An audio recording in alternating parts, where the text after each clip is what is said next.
Things Fall Apart, Chapter 13. Go dee dee go, go dee go. Dee go go dee go. It was the Ekwe talking to the clan. One of the things that every man learned was the language of the hollowed-out wooden instrument. Deem, deem, deem, boomed the cannon at intervals. The first cock had not crowed, and Umuofia was still swallowed up in sleep and silence when the Ekwe began to talk, and the cannon shattered the silence. Men stirred on their bamboo beds and listened anxiously. Somebody was dead. The cannon seemed to rend the sky. Dee go go dee go, dee dee go go, floated in the message-laden night air. The faint and distant wailing of women settled like a sediment of sorrow on the earth. Now and again a full-chested lamentation rose above the wailing whenever a man came into the place of death. He raised his voice once or twice in manly sorrow, and then sat down with the other men listening to the endless wailing of the women and the esoteric language of the Ekwe. Now and again the cannon boomed. The wailing of the women would not be heard beyond the village, but the Ekwe carried the news to all the 9 villages and even beyond. It began by naming the clan Umuofia Obododike, the land of the brave. Umuofia Obododike, Umuofia Obododike. It said this over and over again, and as it dwelt on it, anxiety mounted in every heart that heaved on a bamboo bed that night. Then it went nearer and named the village, Igwedu of the yellow grinding stone. It was Okonkwo's village. Again and again, Igwedo was called, and men waited breathlessly in all the 9 villages. At last the man was named, and people sighed. Ezeudu is dead. A cold shiver ran down Okonkwo's back as he remembered the last time the old man had visited him. "That boy calls you father," he had said. "Bear no hand in his death." Ezeudu was a great man, and so all the clan was at his funeral.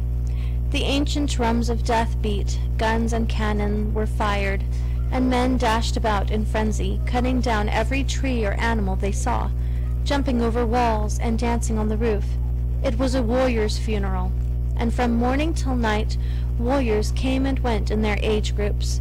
They all wore smoked raffia skirts, and their bodies were painted with chalk and charcoal. Now and again an ancestral spirit, or Ewuwu, appeared from the underworld, speaking in a tremulous, unearthly voice, and completely covered in raffia.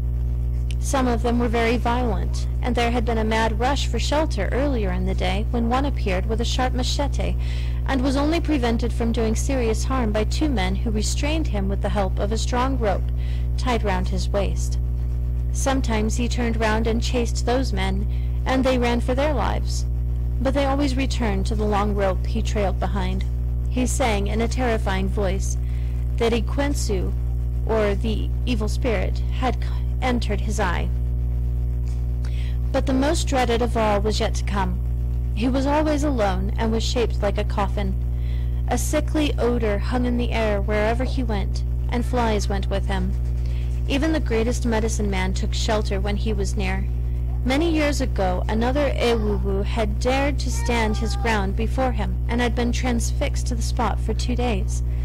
This one had only one hand, and it carried a basket full of water. But some of the Ewuwu were quite harmless.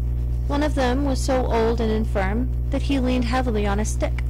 He walked unsteadily to the place where the corpse was laid, gazed at it a while, and went away again to the underworld.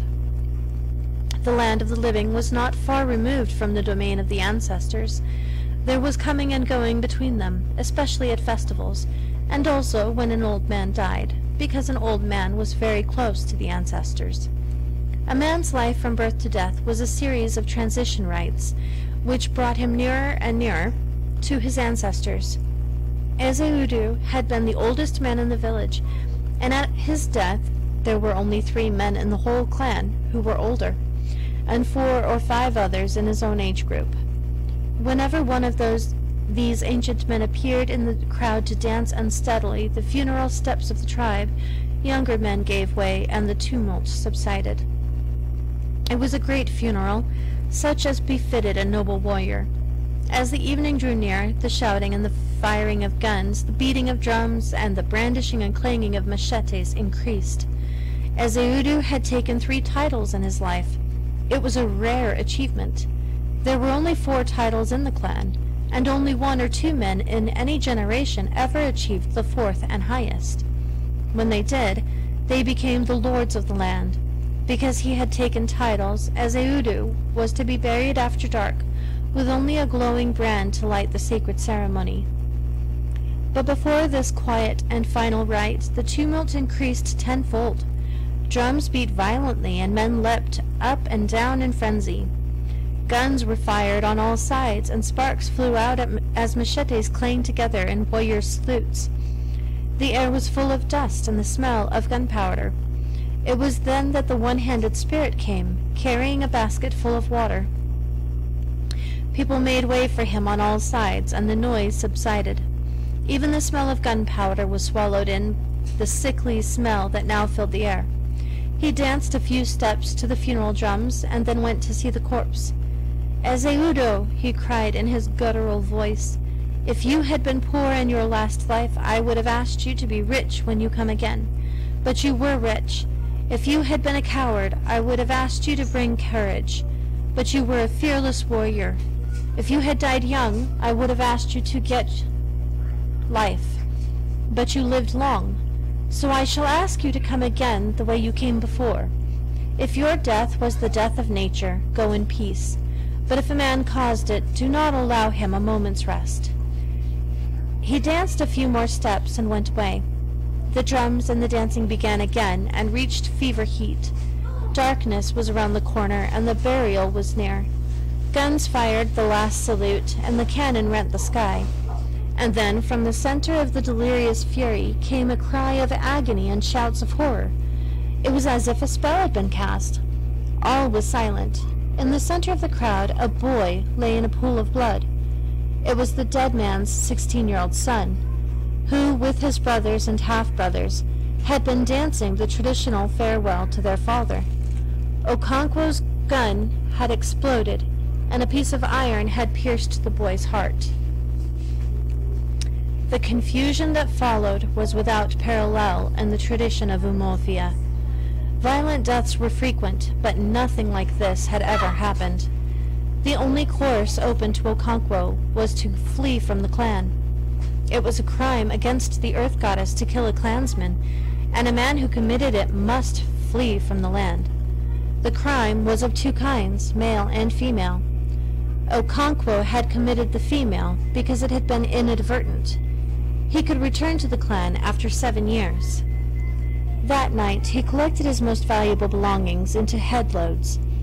His wives wept bitterly, and their children wept with them, without knowing why. Obiarika and half a dozen other friends came to help and to console him.